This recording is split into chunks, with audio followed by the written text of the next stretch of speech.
A gente sabe que a dor de cabeça é um desconforto que atinge pelo menos 70% da população, segundo a Sociedade Brasileira de Cefaleia.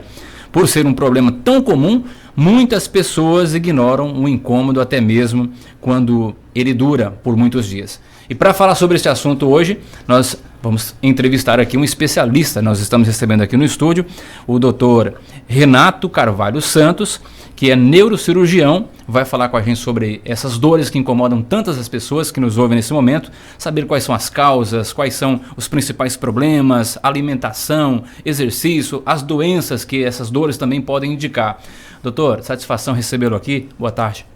Boa tarde, Ivan. Boa tarde a todos os ouvintes. Espero aí poder tirar algumas dúvidas, comentar um pouquinho sobre as dores de cabeça e tentar informar um pouquinho mais todo mundo sobre isso. Bom, como já apareceu ali na imagem, o nosso colega Marcos Trapazon, diretamente da Band FM em Brasnorte, também participa do nosso bate-papo. Marco.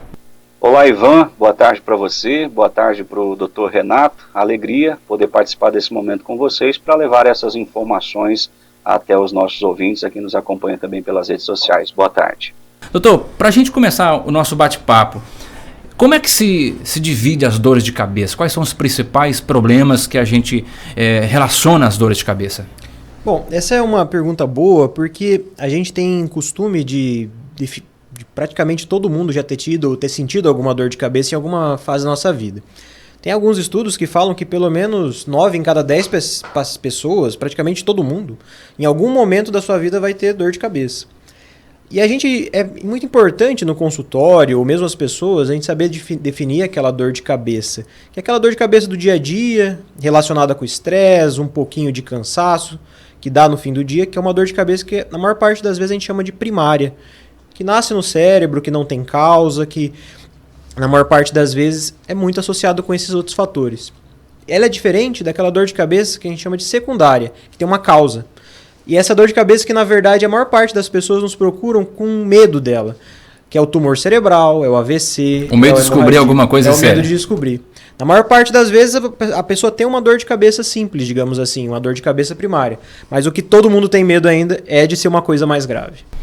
Bom, doutor, e geralmente, quais são os exames que são feitos quando o paciente vai ao consultório com dor de cabeça frequente, muitos dias? Quais são geralmente os exames para diagnosticar o problema mais sério, talvez? Perfeito. Isso é uma dúvida muito comum e eu acho talvez muito importante de falar isso. Muitos pacientes às vezes procuram a gente e às vezes já chegam com algum exame debaixo do braço, às vezes tentam, vou tentar adiantar. E principalmente em dores de cabeça é muito importante a conversa, é muito importante a consulta com o médico, o exame, tocar no paciente, ver os pontos, ver como que é essa dor de cabeça, quanto tempo que ela começou, se teve alguma relação. Hoje em dia, se os pacientes têm muito pacientes apresentados dor de cabeça depois do Covid. Então, todos esses sintomas são importantes. Depois de feito uma anamnese, uma conversa, a história do paciente, ter examinado esse paciente, a gente vai, a partir daí, ver que exames são necessários. Seja uma tomografia, seja uma ressonância, não tem um que é superior ao outro. Então, o mais importante, primeira coisa, você está com dor de cabeça e você acha que não está normal e deve procurar um médico, procura o médico primeiro, antes de pensar em fazer um exame. Aí a gente vai definir se é necessário fazer alguma coisa. Doutor Renato, quando que o paciente ou a pessoa deve procurar o profissional? Existe um momento adequado para ele procurar o profissional médico? Quando que você deve procurar? Principalmente quando você tem os nossos famosos sinais de alarme ou as bandeiras vermelhas, que quando você começa a ter uma dor de cabeça que está tendo algum desses sinais. Por exemplo, quando você começa uma dor de cabeça que antes ela resolvia com um analgésico, com um remédio simples, e a partir de hoje, a partir de alguns dias, ela passa a não resolver mais. Ou uma dor de cabeça que começa associado com vontade de vomitar, com enjoo, ou até vomitar. Ou uma dor de cabeça que o paciente começa a perder a força de um dos lados do corpo, associado com desmaios, ou muitas vezes se você já teve uma batida de cabeça. E detalhe, muito importante para os pacientes acima de 60 anos de idade. Quem está acima de 60 anos de idade, não é comum começar com uma dor de cabeça nova. Se você até essa idade não teve uma dor de cabeça durante toda a sua vida, iniciou uma dor de cabeça nova, esse é um sinal de alarme muito importante que deve procurar atendimento, seja inicialmente num posto de saúde ou com a gente quando for referenciado por um especialista. Doutor, existe uma tabela que a gente pode dizer assim, tantas dores de cabeça por semana ou por ano, significa que está fora do normal? A gente sempre tem uma tabela que o pessoal gosta de falar, até que 3 é demais. Mais de 3 dores de cabeça por semana nos últimos 3 meses é excessivo. 3 é demais. Então, se você está tendo mais do que 3 dores de cabeça por semana nos últimos 3 meses, é muito importante procurar atendimento para ser avaliado. Não necessariamente vai ser uma coisa grave, mas é importante a gente avaliar isso. Embora a gente viva num ambiente bastante estressante, a pandemia, todos esses fatores que agravaram ainda mais, né, filhos em casa, aquele corre do dia a dia, que geralmente no final do dia o estresse provoca a dor de cabeça. Mesmo assim, é preciso levar em consideração esses fatores. Ah, com certeza. Esse tipo de estresse, o nosso dia a dia muito atribulado, acaba que a tecnologia nos trouxe cada vez ser mais multitarefas, mas acaba que nossa cabeça não aguenta tudo isso. Mas não tem jeito. Quando o nosso corpo se esgota, a nossa cabeça vai doer. Essa diferenciação de o que é normal, o que é só um cansaço físico e mental e o que é, às vezes, alguma coisa que a gente precisa tratar, isso é difícil, realmente não é fácil. E às vezes, principalmente, a gente precisa de um olhar de um especialista para poder estar avaliando isso. Doutor, quando a pessoa sente dor de um lado da cabeça, no lado direito, esquerdo, na nuca, isso pode indicar algum problema mais sério? Ou ela pode indicar, doutor, um problema específico para uma doença, a dor do lado tal, pode se indicar isso, na frente é enxaqueca, enfim, dá para indicar alguma coisa? Sim, existem alguns tipos de dores de cabeça que são mais comuns. Por exemplo, é muito sabido no nosso meio que aquela dor no fundo do olho associado com febre e mal-estar, a gente está sempre pensando em dengue ou algum outro tipo de doença infecciosa. É muito comentado sobre aquela dorzinha na nuca que a gente tem relacionada à pressão. O fato é que muitas dores de cabeça a gente tem de fato tem essa associação com algum lado, é mais comum, mas não dá para generalizar. Vez ou outra nós pegamos alguns pacientes com dores de cabeça que são na nuca e você jura por Deus que é apenas uma pressão e a gente se depara com algumas coisas mais graves. Então a gente tem que sempre analisar, não dá para generalizar. O lado é importante, óbvio que é. Enxaqueca muito relacionado com o lado, fica migrando de um lado para o outro, associado com vontade de vomitar, com vômito, mas não vamos generalizar. Se você tá com uma dor de cabeça de um lado, não jura de pé junto que você tá com um problema, só uma dengue ou só um probleminha de pressão. Tem que ser avaliado. Doutor, a dor de cabeça também, depois de tomar um porre, geralmente também é uma dor que incomoda bastante, né? Incomoda bastante, outro dia costuma ser duro. Essa também é uma dor de cabeça que está muito relacionada a desidratação. É muito comum, às vezes as pessoas bebe bastante, se desidrata, acaba fazendo muito xixi, não bebe tanta água para repor isso, no outro dia o paciente permanece aí um dia, às vezes até mais, com uma dor de cabeça bem intensa. A maior parte das vezes isso costuma ser limitado, dura um dia, dura algumas horas e depois melhora. Se isso está sendo muito frequente, se você realmente está tendo muitas dores e existem alguns tipos de dores de cabeça que aumentam muito com o uso de bebida alcoólica, também é bom ser avaliado. Mas a maior parte das vezes, como eu disse, costuma ser muito relacionado à desidratação, som muito alto, dependendo onde que você foi. Isso tudo, uma noite de sono mal dormida. Doutor, eu conheço pessoas que sofrem com dor de cabeça, até mesmo pelos medicamentos que tomam. Eu vou dar um exemplo de uma pessoa que eu conheço que tomava um medicamento para hipertensão, controlar a pressão, e depois que ela trocou o medicamento, foi ao profissional, o especialista trocou a medicação, ela nunca mais teve dor de cabeça. Então, o medicamento que ela estava tomando não estava sendo suficiente para o tratamento que ela tinha que fazer. Perfeito, isso é muito comum na verdade.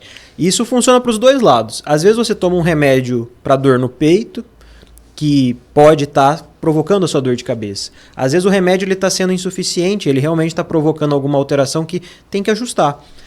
E outro detalhe, a automedicação é outro problema. Muitas vezes você tem uma dorzinha de cabeça, que você tem há 1, 2, 3, 10, 30 anos, que você sempre achou que não fosse nada. Tá ali tomando sua Duralgina, seu Torcilax, sua Neosaldina todo dia. E antes você tomar uma caixinha durava um mês, agora tá durando uma semana, tá durando 2 dias. O excesso de remédio também dá dor de cabeça. E muitas vezes o tratamento, embora não seja muito intuitivo, o tratamento às vezes é separar um pouco as medicações. Isso é muito difícil de diagnosticar, mas o excesso de remédio hoje tomado de forma assim meio indiscriminada, isso também é um perigo. Pode dar problema não só de cabeça, mas no fígado, no estômago. Doutor, a gente sabe que tem um consumo, nós, né, Marco, principalmente, que trabalhamos nessa área bastante corrida da comunicação, bastante estressante também, final do dia, é comum na minha gavetinha ali, tem uma caixinha de dipirona, né? Doutor, a gente sabe que em vários países do mundo, se eu não me engano, salvo engano, 30 e poucos países no mundo não consomem a dipirona, o Brasil consome. Por que esses países não utilizam esse medicamento? Tem algum risco ele para a saúde? Isso é um tema muito interessante, sabe, Ivan? O que acontece? A dipirona, em alguns países, principalmente relacionado com os Estados Unidos, você não encontra nem ele descrito nos livros de farmacologia. Existe uma complicação raríssima com a dipirona que pode acontecer, que é muito grave, que chama aplasia medular, que é um problema sério na medula dos pacientes. Mas é muito difundido o uso nosso de dipirona aqui no Brasil, amplamente utilizado desde criança até muito adulto, e é muito, muito, muito raro de a gente notar ou ter essa complicação. Mas, de fato, talvez por alguns motivos que a gente não entende muito bem, muitos países, principalmente os associados com os Estados Unidos, Canadá, você praticamente não encontra dipirona. É praticamente só o paracetamol, o acetaminofeno. Doutor, a dor de estômago, é muito comum ouvir as pessoas dizer que estão sentindo dor de cabeça porque estão com dor de estômago. Existe alguma relação? A dor de estômago pode causar uma dor de cabeça? Existe sim, sabe, Maicon? Não é uma relação tão direta, só com o estômago, mas é uma relação que existe às vezes com qualquer disfunção que você tem no corpo. Muitas vezes você está com uma dor nas costas, igual conversamos há pouco, essa dor vai te incomodando no dia a dia e isso provoca realmente às vezes uma dor de cabeça. Você às vezes tem o hábito de consumir muita bebida, muito conservante, tem muita dor no estômago que não trata, isso também pode gerar uma dor de cabeça. Quer ver uma coisa comum? Hoje em dia a gente acaba baixando muito a cabeça para olhar celular, todo mundo fica com a postura um pouquinho mais encurvadinha, e aí chega fim do dia, às vezes o nosso colchão também não é muito adequado, dormimos em posições inadequadas. Travesseiro muito alto. Travesseiro muito alto, e aí chegando outro dia com dor de cabeça, dor na nuca. Às vezes a gente acha que é pressão, mas às vezes é a musculatura tá tensa. A minha fisioterapeuta fala isso sempre, tá, Maicon? Ivan, a gente passa o dia sempre assim, então de vez em quando levantar a cabeça vai ajudar na circulação, enfim. Doutor, a dor de cabeça do estresse, ela tem uma característica diferente quando você sente durante o dia? Dá para identificar, é uma dor de cabeça de estresse que eu estou sentindo? Como que, em geral, esse tipo de dor de cabeça relacionada ao estresse? Tende a acontecer mais ao longo do dia, certo? É difícil você acordar à noite com essa dor. Você tende a ter mais final do dia, um dia muito estressante, que você foi muito consumido mentalmente. É uma dor que costuma ser tipo um aperto, que pode acontecer mais na região da frente, mas costuma ser na cabeça toda. Não costuma ser aquela dor que vai te fazer parar de o que você está fazendo. Por exemplo, dificilmente uma dor dessa relacionada ao estresse é uma dor que vai fazer você ter que ir embora do seu trabalho, do seu serviço. É uma dor que está ali te incomodando, apertando sua cabeça. Alguns pacientes falam como se tivesse uma água escorrendo em cima da cabeça, ou uma sensação de que a cabeça está oca, que você sente o cérebro mexer lá dentro. Todos esses são sintomas bem típicos dessa dor de cabeça relacionada ao estresse. É mais no fim do dia, não é uma intensidade tão alta, então ela é de leve para moderada, que costuma, na maior parte das vezes, estar relacionada a essas atividades excessivas da nossa mente. Então, agora um problema que a gente sabe que afeta muita gente é o tal da enxaqueca, que é diferente das cefaleias, né? Isso. A enxaqueca. Eu gostaria que o senhor distinguisse cada uma e o que fazer por causa das enxaquecas. Legal. A enxaqueca é um dos tipos daquela que eu comentei, que é a dor de cabeça primária, que nasce no cérebro, que não tem um tumor, uma hemorragia, um AVC. A enxaqueca é uma das mais comuns. A enxaqueca é um tipo de doença, certo? Ou seja, ela não é dor de cabeça por si só, ela é uma doença, tem diagnóstico. O diagnóstico dela não é feito por exames, o diagnóstico dela é feito por conversa, por exame clínico do paciente. E ela é uma dor de cabeça que acontece frequentemente mais em mulheres do que em homens, mas pode acontecer nos dois sexos. É uma dor de cabeça que pode ser de um lado ou do outro, pode migrar de um lado para outro, costuma acontecer mais na região da frente, e é uma dor de cabeça tipicamente pulsátil, que lateja. Ela costuma durar entre 3 horas ou até 3 dias, de moderada a grave intensidade. O paciente sente muita dor. Que costuma apresentar, além dessa dor de cabeça, vontade de vomitar ou vômito, ou dificuldade para olhar para a luz. Você tenta olhar para a luz e não consegue. Aquela sensibilidade ali. Exatamente. Ou o barulho também te incomoda muito. É aquele paciente que vai ter uma dor de cabeça e ele quer parar tudo que ele está fazendo para ir deitar no quarto dele escuro, sem ninguém incomodar ele. Fica quietinho no canto dele, toma um remédio, toma outro remédio, às vezes não melhora. Então é um paciente que às vezes tem uma dor de cabeça que ela é incapacitante. E um detalhe importante é que às vezes antes de ter essa dor de cabeça, ele começa a enxergar uns pontinhos brilhantes. Ele começa a enxergar uns pontinhos brilhantes. Esse é o alerta. Esse é o alerta. Antes de começar a ter dor, a vista até fica turva. Em casos raros, às vezes o paciente até sente um formigamento no corpo. E depois começa uma dor de cabeça que é terrível. Quem já teve, com certeza sabe que não é fácil. Doutor, e a gente percebe que tem pessoas que sofrem com esse problema, com as enxaquecas e tomam um medicamento muito forte, né? Que é bastante forte, não passa em pouco tempo, toma mais um. Qual que é a gravidade, as consequências de tomar essa medicação de forma indiscriminada dessa forma? A enxaqueca, ela tem um tratamento específico para ela. Não tem cura, tem tratamento. Não tem cura. Infelizmente, a gente ainda não tem uma cura para enxaqueca. Quando fica muito frequente, a gente consegue utilizar alguns remédios para diminuir as crises, seja para vir menos vezes crises, seja para as crises virem menos intensas. E às vezes você tem que fazer um tratamento por longo tempo, 6 meses até 1 ano. E existe o remédio que você vai tomar na hora da crise. Mas não dá para você tomar o remédio todos os dias. Se você está tendo crises por mais de 3 crises, nas últimas 3 semanas, nos últimos 3 meses, você tem que procurar um médico para poder ser avaliado. Muitas vezes, o seu remédio não pode estar sendo suficiente. Você vai ter que fazer um tratamento para essa crise. Conhece, Maico, alguém que sofre com crise de enxaqueca aí, Maico? Conheço sim, Ivan, é muito comum, né? Nós temos algum amigo, algum parente, algum familiar que se queixa muito, né, de dor de cabeça e, por sinal, dores de cabeça muito fortes. É comum a gente conhecer, sim, pessoas. Doutor, eu gostaria agora de um esclarecimento do senhor com que diz respeito ao AVC, ao acidente vascular cerebral. Nós sabemos que é muito comum, né, que pessoas sofram esse tipo de acidente. Existe algum sintoma, existe algum sinal de que a pessoa vai sofrer um AVC, alguma dor de cabeça ou algo dessa natureza, doutor? O AVC, que é o popular derrame, ele nada mais é que a falta de sangue no cérebro por algum motivo, certo? Então, eu dou sempre o exemplo para os pacientes, é como se um cano parasse de chegar sangue no cérebro. Se esse cano for entupido, a gente tem o famoso AVC isquêmico, certo? Onde parou o fluxo de sangue para o cérebro e uma parte do cérebro vai morrer. Se você tem um cano que estourou e vazou sangue naquela região, você tem um AVC hemorrágico, sangrou dentro do cérebro. São os 2 principais tipos. O isquêmico, que é esse que faltou sangue, é o mais comum, quase 80%. Os outros 20%, 2 em cada 10 pacientes, têm um sangramento cerebral. Vale ressaltar aqui, Mike, que a gente está falando de dor de cabeça, às vezes as pessoas têm muito medo de estar tendo um AVC quando tem dor de cabeça. Na maior parte das vezes, esses AVCs isquêmicos, que é a maioria, ele não dá dor de cabeça. E ele não dá um sinal, às vezes, de alarme. Você está ali tranquilo, às vezes fazendo suas atividades ou até dormindo, você acorda e você perdeu completamente a força de um lado do corpo, ou você não consegue falar.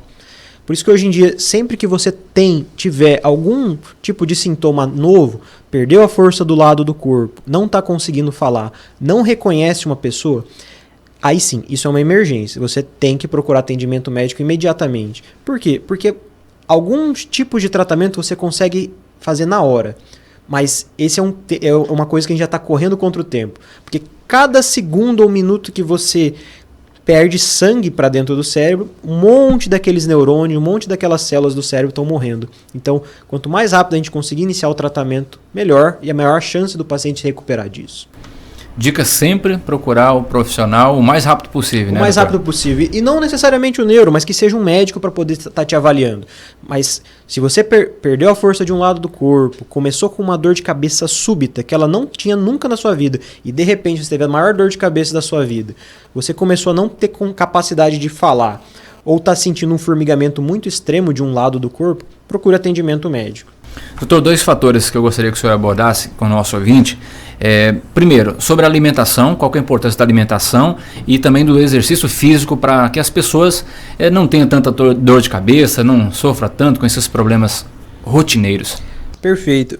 Isso é uma coisa muito importante e muitas vezes é difícil da gente tratar nisso no dia a dia.